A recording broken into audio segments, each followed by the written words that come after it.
Vous qui avez le cœur affligé et dépassé par les situations, l'émission L'heure de la restauration vient restaurer votre vie. Le chrétien est obligé de pardonner parce que c'est un commandement de son Seigneur.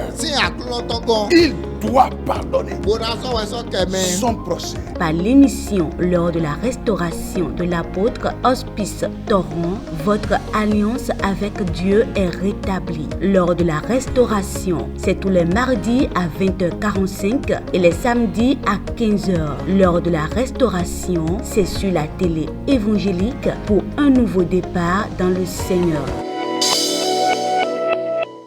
Chères téléspectatrices et téléspectateurs de l'heure de la restauration, bonsoir. Nous sommes à nouveau là pour partager avec vous la parole du Seigneur. Dieu vous bénisse et vous garde. Que sa grâce soit sur vous. Dans le puissant nom de Jésus, notre Seigneur. Le thème que nous voulons partager ce soir avec nous l'avons titré comme suit. Ce que Dieu a béni, qui peut le maudire? Ce que Dieu a béni, qui peut le maudire? Le Tout-Puissant, le Roi des Rois, le Seigneur des Seigneurs, celui qui a le dernier mot face à toute situation, celui qui a créé le diable, ce qu'il a béni, qui peut le maudire? À moins que ce dernier soit plus grand que Dieu. Alléluia. Les enfants de Dieu vivent aujourd'hui dans la peur des sorciers. Ils ont peur des sorciers. Ils ont peur des mystiques. Tu vas les voir aujourd'hui gravir les montagnes. Aujourd'hui c'est mon Horeb. Demain c'est mon Sinaï. Et après demain c'est le mont Nebo. Pas pour chercher l'Éternel, mais pour se protéger de la sorcellerie. On leur a dit que dans leur famille il y a des Goliaths, il y a des sorciers, et ils sont en train de courir jour et nuit pour se faire protéger de la sorcellerie. Et cette faute, la faute de cet état de choses, incombe aux hommes de Dieu que nous sommes. C'est nous, les hommes de Dieu.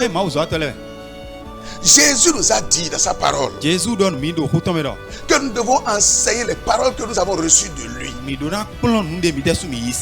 a dit, et enseignez-leur à observer tout ce que je vous ai prescrit.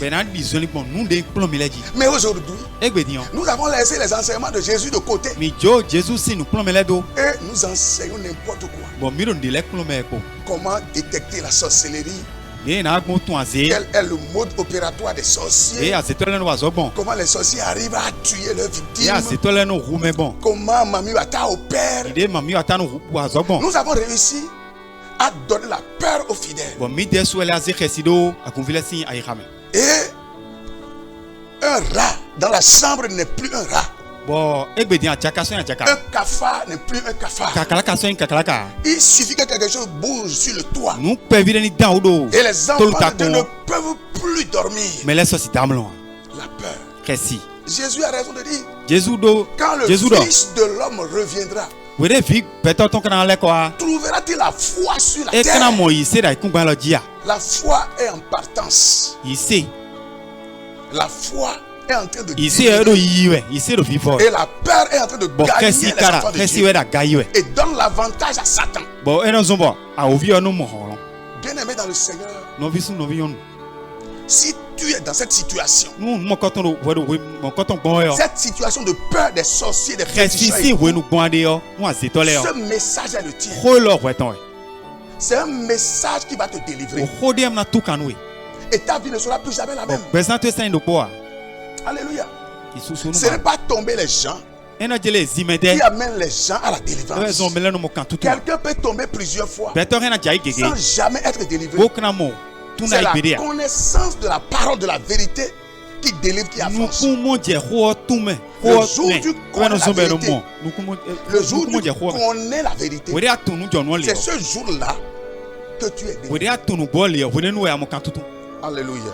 Ce que Dieu a béni, qui peut le maudire? Qui est celui-là qui peut maudire ce que Dieu a béni? Nous allons rentrer dans les Écritures. Nous allons lire Nombre chapitre 23, le verset 8a.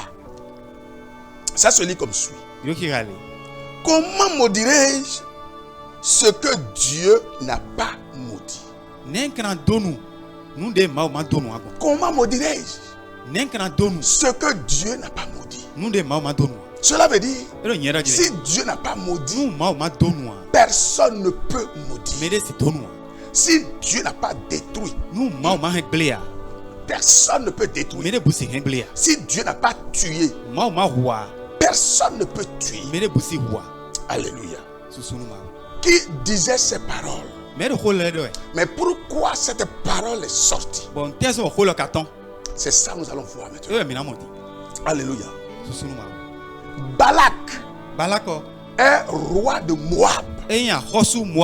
C'est lui qui disait ces paroles. C'est Balaam qui disait ces paroles. Gloire à Dieu. Mais pourquoi Balaam disait ces paroles? Le roi de Moab appelé Balak a envoyé des gens auprès de lui. Il a envoyé des gens auprès de Balaam pour demander à Balaam de venir maudire le peuple de Dieu. Il a sollicité le service de Balaam pour venir maudire le peuple de Dieu. Balaam est un devin. Il est un visionnaire. Il est un visionnaire. Il n'est pas un prophète. Il est un visionnaire. Et nous avons plusieurs visionnaires aujourd'hui qui se font passer pour des prophètes. Ils peuvent te dire des choses, mais ils ne sont pas des prophètes. Il faut faire la part des choses. Donc Balaam est un devin, un visionnaire. Quelqu'un qui a la spécialité de maudire les gens, de détruire les gens. Et s'il maudit, c'est maudit. Voilà Dieu. Donc Balak a suscité son service pour venir maudire le peuple de Dieu. Il a envoyé ses sujets pour aller le chercher, pour venir maudire le peuple de Dieu.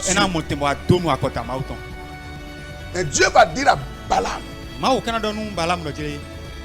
dans le verset 12 du chapitre 22, il a dit à Balaam, tu n'iras pas avec eux. Deuxièmement, tu ne maudiras point ce peuple. Pourquoi? Parce que je l'ai béni. Alléluia. Dieu a dit à Balaam, tu n'iras pas avec eux. Et deuxièmement, tu ne maudiras pas ce peuple. Ce peuple n'est pas un peuple ordinaire. C'est le peuple que moi, le roi des rois, j'ai choisi pour être le mien. Et ce peuple-là que j'ai choisi, je l'ai déjà béni. Donc ce que moi j'ai béni, toi tu ne peux pas maudire.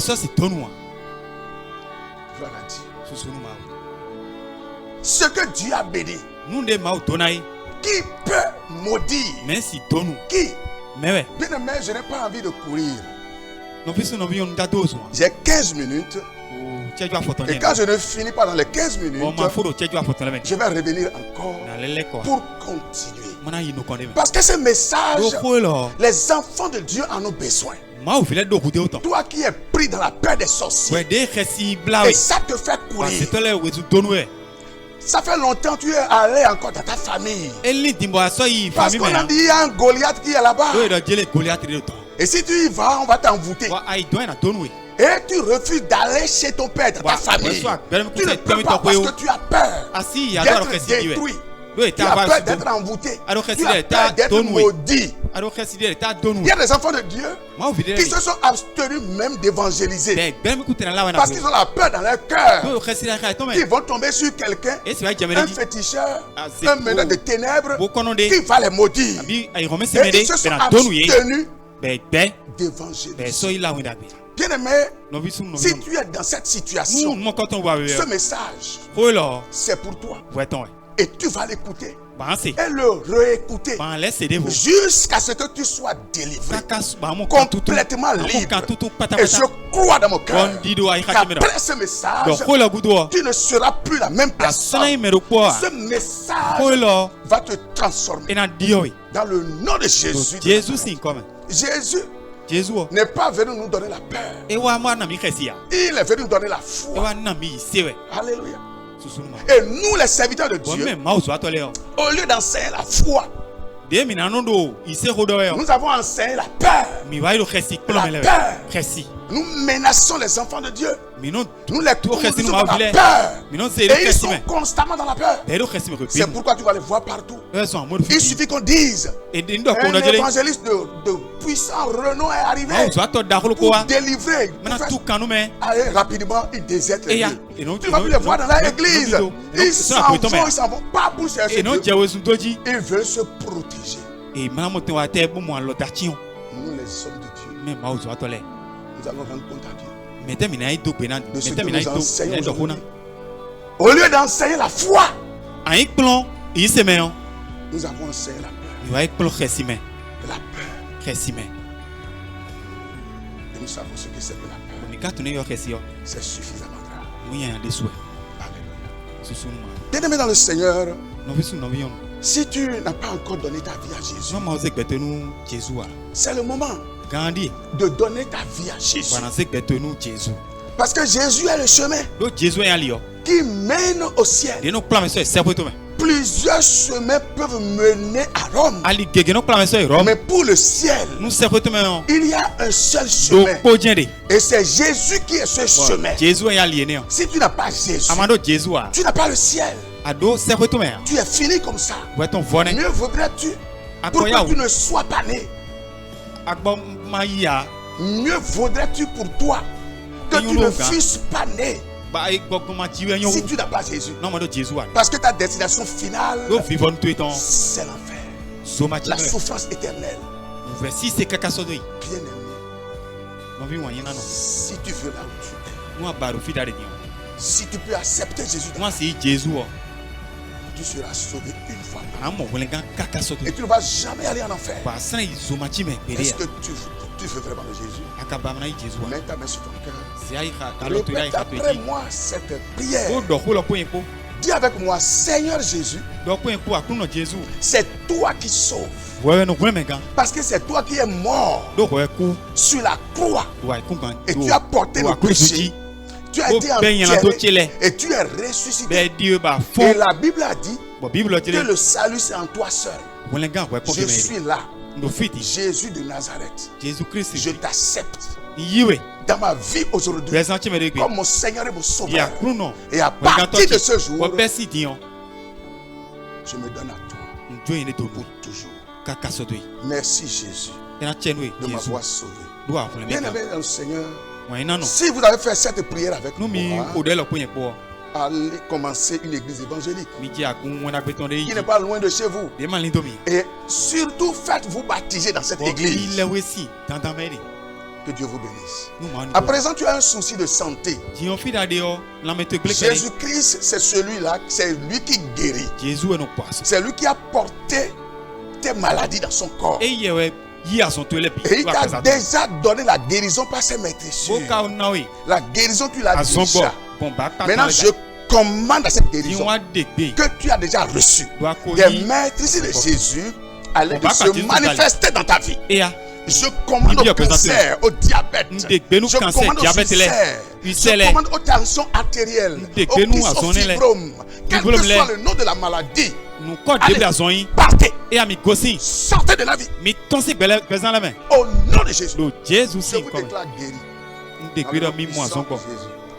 Si vous avez été béni, partagez votre témoin avec nous. Et si vous voulez nous venir adorer avec nous, l'Église évangélique, le ministère chrétien de la restauration.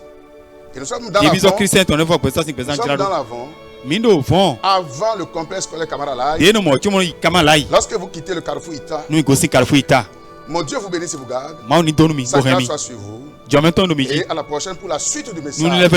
Surtout restez branchés. Dieu soit loué. Amen.